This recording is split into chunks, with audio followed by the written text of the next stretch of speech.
sommes devant la magnifique église en pierre très Sainte-Trinité de Raclune, dans l'Est ontarien. Et juste à côté, nous avons le splendide presbytère Château.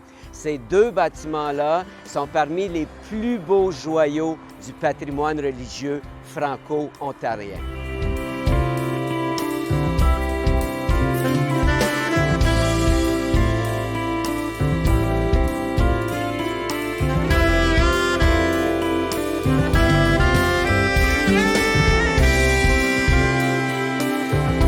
Jusqu'en 1886, les résidents de Raclune doivent se déplacer à Clarence, la paroisse voisine. Mais en 86, l'archevêque, le nouvel archevêque d'Ottawa, Monseigneur Joseph Thomas Duhamel, accepte la construction d'une première église.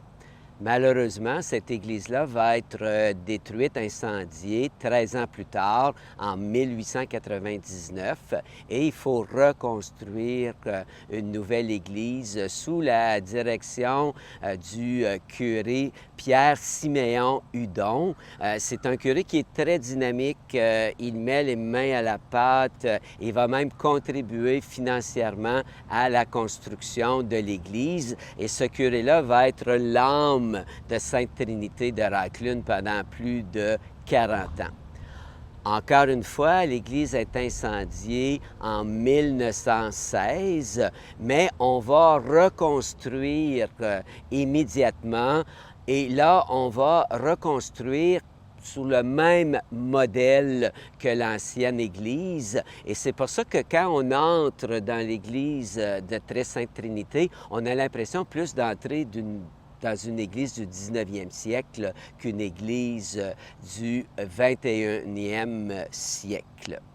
Lorsque on va reconstruire, on va faire appel à des grands sculpteurs, à des peintres. Vraiment, on va choisir la crème de la crème pour la décoration de l'église. Par exemple, dans la voûte, on trouve une magnifique fresque de Delphos, qui à l'époque était considéré comme le peintre des Lumières, et c'est intitulé « Dieu le Père ».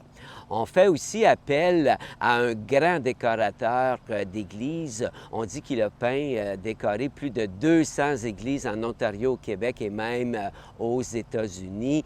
Toussaint Xénophon Renault. Et lui en particulier, il faudrait les compter, mais il a peint, on ne sait pas combien d'anges pour décorer l'église.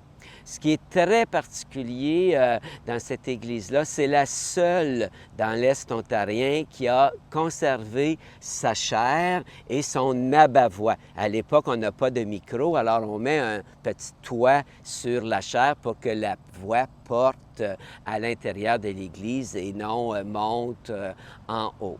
Ensuite, on retrouve des sculptures de Jean-Jacques Bourgault, de la grande famille des sculpteurs de Saint-Jean-Port-Joli au Québec. Alors, par exemple, c'est lui qui a fait le Christ en croix, c'est lui qui a fait le bas-relief de la Nouvelle-Autel, puis aussi qui a fait les chérubins sur l'abat-voix. Mais ça a été fait au 20e, beaucoup plus tard là, que les autres travaux. Il faut savoir aussi qu'on a fait installer un orgue Casavant de la fameuse firme de Casavant et Frères, là, de réputation internationale de Saint-Hyacinthe. Ce qui frappe aussi, c'est les magnifiques vitraux. C'est les décorations là, intérieures que l'on trouve partout. En fait, ce qui est le plus remarquable pour l'église de Raclune, c'est qu'on a préservé tous les attributs patrimoniaux de l'intérieur. Parce que quand on regarde les autres églises dans le diocèse d'Ottawa, la plupart ont été très modifiées. En fait, c'est la seule qui a gardé sa chaire, mais aussi, on n'a rien enlevé. Alors, il y a encore le magnifique maître-autel, et ça, c'est fait par un grand sculpteur, Villeneuve, et c'est lui qui a fait fait presque toutes les moulures et tout ça, là, non seulement dans l'église, mais le presbytère. Mais en revanche, le maître-autel, c'est Villeneuve, mais la chaire et l'abat-voix, c'est un monsieur Vallière qui a réalisé ça. Il travaillait pour la firme de monsieur Villeneuve. Mais retenons ce que vous voyez aujourd'hui, le curé Hudon aurait pu très, très bien, s'il entrait aujourd'hui dans l'Église, il serait très content de voir qu'on a gardé là, toute la décoration intérieure. Pour l'extérieur, c'est une magnifique église en pierre, mais à l'époque en pierre calcaire. Il y a quand même plusieurs églises qui ont préservé leur intégrité extérieure. Raclune n'est pas la seule, mais quand on dit que les églises catholiques étaient des phares, bien, celle de Raclune, c'est un très bel exemple puisque c'est le bâtiment le plus haut de la ville et c'est toujours un repère pour les gens. Maintenant, j'aimerais vous parler du presbytère de Raclune. En fait, c'est sans doute le ou un des plus beaux presbytères de l'Ontario français, mais un aussi des plus imposants. En fait, c'est un immense bâtiment en pierre de 3 étages avec une tourelle d'immenses vérandas. En fait, quand on regarde le presbytère Très Sainte Trinité de Raclune, on a plus l'impression de voir un château normand que de voir une maison paroissiale. Il faut savoir que l'intérieur également est magnifique. C'est M. Villeneuve qui a fait les boiseries, qui a fait les décorations intérieures. Et petite anecdote, au-dessus d'une des sculptures, on voit les initiales du curé Pierre-Siméon Hudon. Et la première fois que j'ai vu ça, je me suis dit, bon, il n'était pas très modeste, ce curé-là, de faire graver comme ça ses initiales. Mais là, j'ai appris que c'était une surprise de M. Villeneuve, le sculpteur, qui était un ami et il a voulu lui faire un cadeau. Alors, encore aujourd'hui, là, on peut admirer ces magnifiques boiseries.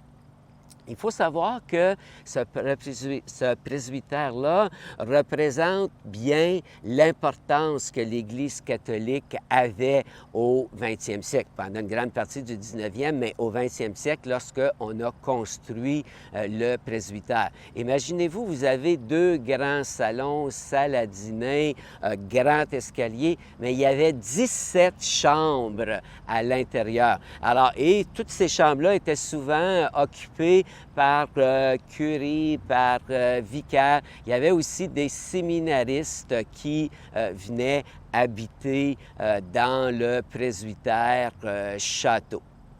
Ce qui est très important de souligner, au début du 20e siècle, l'Église et le presbytère ont été désignés bien patrimonial en vertu de la loi sur le patrimoine de l'Ontario. Et la municipalité de Clarence-Raclune et le comité paroissial de Très Sainte Trinité de Raclune, présidé par M. Louis Aubry, ont reçu le prix Roger Bernard du Réseau du patrimoine franco-ontarien. Et aujourd'hui, le prix Roger Bernard, c'est la plus haute distinction en patrimoine. Alors, ça vous montre l'importance que la communauté franco-ontarienne accorde à l'Église et au presbytère de Très Sainte Trinité de Raclune. Parce que malheureusement, en Ontario français, il y a quand même plusieurs belles églises, et il y en a en particulier dans les comtés unis de Prescott et Russell, mais c'est la seule église et le seul presbytère dans les comtés unis de Prescott-Russell qui est protégé en vertu de la loi sur le patrimoine de l'Ontario. En fait, faut venir visiter l'église de Raglan parce que même si on en parle, même si on voit de belles images, c'est quand on entre dans une église aussi grandiose qu'on apprécie toute la richesse patrimoniale et tous les attributs patrimoniaux. Alors, je sais que les gens de Clarence Raglan sont très, très fiers de leur église et de leur presbytère et ils ont raison d'être fiers de ces magnifiques joyaux patrimoniaux. Je vous invite à venir visiter l'intérieur de la magnifique église Très Sainte Trinité de Raglan. C'est rassurant de savoir que le presbytère et l'église de Raglan sont protégés pour les générations à venir. À vous de découvrir ces joyaux de notre patrimoine religieux franco-ontarien.